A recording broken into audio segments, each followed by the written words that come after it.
Now GM is all set to unveil the smallest small car for the Indian market to offer a diesel motor. I'm of course talking about the Beat Diesel. This has a 1-litre diesel motor, and of course being a small car is definitely going to be very attractive for people looking for a nice city runabout, especially with this diesel motor, one that is cost efficient as well.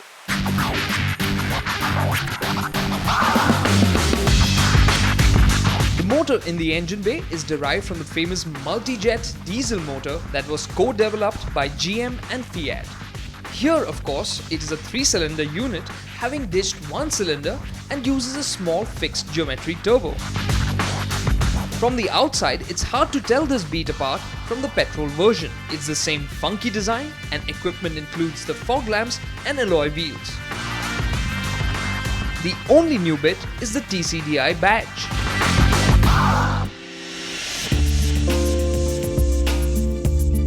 The interiors though have a couple of changes to them. They look the same, but the music system now gets a regular USB connector. All the goodies like ABS and airbags are available on the top-end LTO variant that we were driving.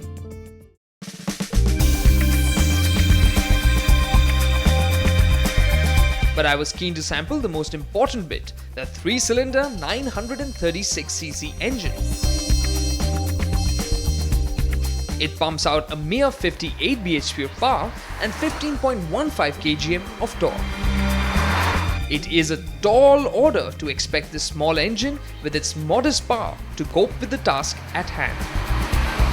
Now this is the smallest diesel engine to be offered in a car today. Does it deliver? For the most part, it does. It's really a great engine to amble around with. You know, when you get past 1600 RPM, you really come into the power band of the engine, and that's really nice and early, and it stretches all the way to 3000 RPM, as say in third gear, just sitting at about 20 kilometers an hour, put your foot down and it'll trundle along. But that's also because GM have kept the gear ratios on the shorter side. So drivability in the city proved to be good. But what about NVH?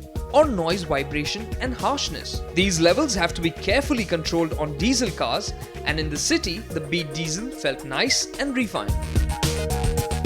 It's post that you start getting that 3-cylinder vibe and that thrum, and of course, if you rev it really hard, the engine does get a bit noisy. Out on the highway, the Beat's diesel engine was put under a bit of stress, even in terms of performance.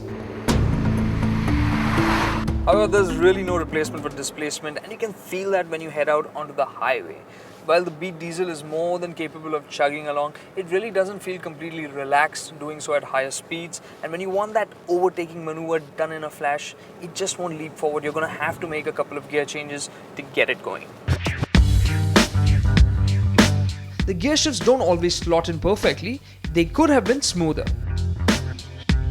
Now the one thing that has improved over the petrol Beat is the steering. GM has now adopted a new electric motor for steering assist, and the results are good. New steering is an improvement. It is more feelsome. It feels nice at low speeds as well. Only thing is at the straighter head position, it can feel a bit vague. At higher speeds, the steering puts on a bit of weight without actually having a sporty, heavy edge to it, which should be fine for most small car users. The Beat now comes with gas-charged shock absorbers and tires that sport a 165 by 65 R14 profile, which is much wider and cushier than before.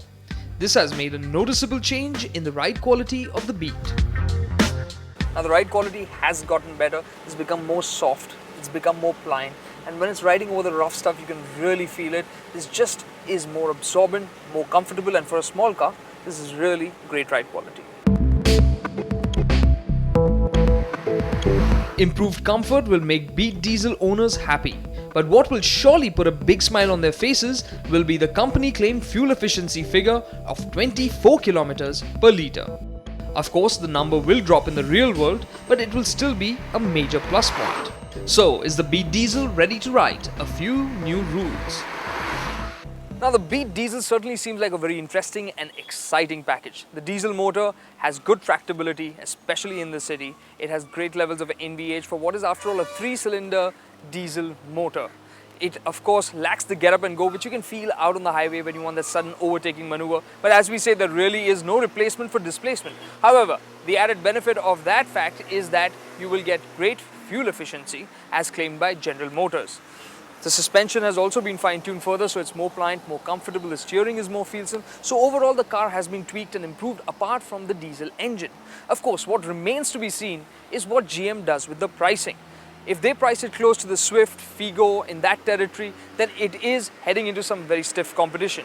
But if they price it a little bit cheaper, the Speed Diesel will have a playground all to itself and should really rake in a lot of attention.